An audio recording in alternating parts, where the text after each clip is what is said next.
I'm in the garden in May at Prospect House, a private garden that's full of stunning flowers for this time of year. Let's go and take a look. Since 2003, the garden at Prospect House has been constantly evolving.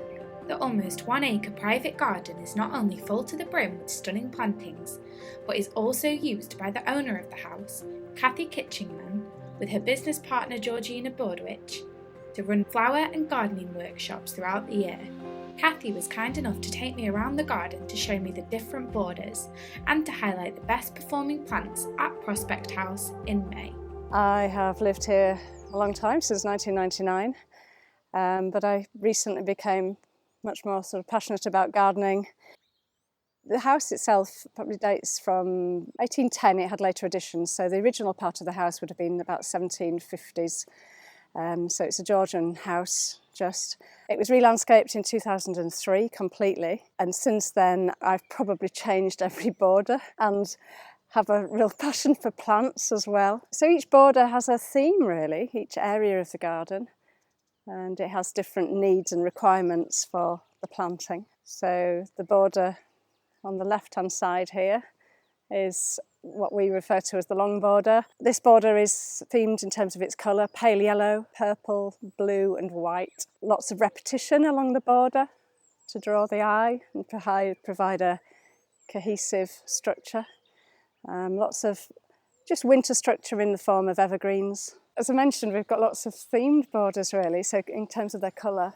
So I call this the pink border, and we've got this beautiful chirophyllum, which is a really lovely wispy plant, looks beautiful with the alliums, I think. This is a huge walnut tree, and in the shade of the walnut tree, the Persicaria superba bistorta seems to work well. But because it worked well, I think, oh well, perhaps other Persicaria would work as well. So I've added some other types, red dragon, which looks rather nice with it. The cornus, the dogwood, we've left these because I like the foliage. I like the variegated leaf. We do thin them a little, but I quite like them. Sometimes you can take them right down, and they flower as well. So I think that's rather nice to just leave those.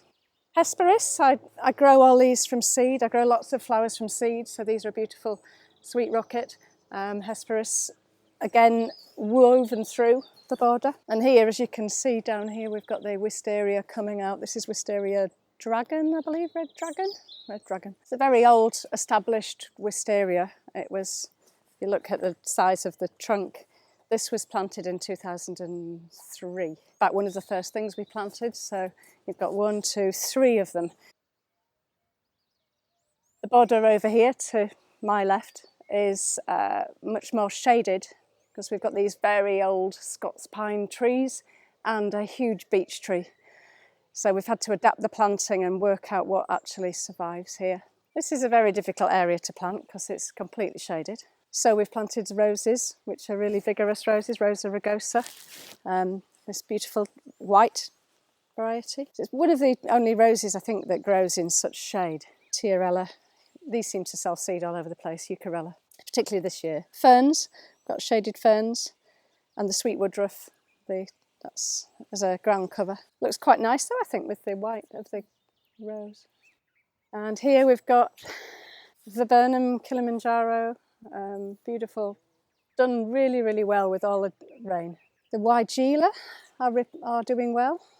They're obviously flowering now. And again, we have another larger one here. So that was the second one that we added because that one was doing well. Lots of edging plants in the form of heuchera, just some geraniums. And one of the stars of the show here is this tree peony. That's a really old plant. We've had to prune it a little, but it's gorgeous. I love that. The overall layout, we have just under 1 acre. I think it's worthwhile looking at the really deep shady borders now, because we are very slowly curating some lovely woodland plants. This is the woodland border. We made this arch. We made this what we call a hibernaculum, which is posh name for a bug hotel. So I think that's quite nice. I'd say it's a nice area to sit, but I think the birds sit on it as well. So.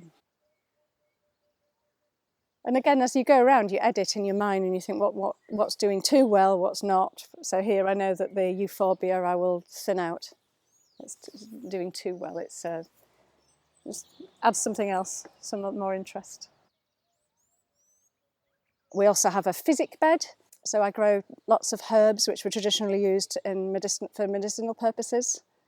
And we have a pond. Quite hard work, but I enjoy it, yeah, to a certain extent. I enjoy that. There were some plants in the garden that were stealing the show in their respective borders this month, which Cathy shares. We actually still have some very late flowering tulips, which is a nice surprise. They've done really well. They're in a slightly shady, protected area, and I did wonder, they were very slow to come up, but they're lovely. This is this border with the tulips I'm talking about, which actually is really quite pretty now. Just all these tulips, and about to have irises with my tulips. This is a lovely yellow shrub that seems to flower the whole time, called Coronilla. Beautiful shrub, just going over now, but then will come back and just flowers and flowers. The Shadier is beautiful at this time of year. So again, lots of repetition of the Nautia. So they're all coming out now. The alliums have all come up.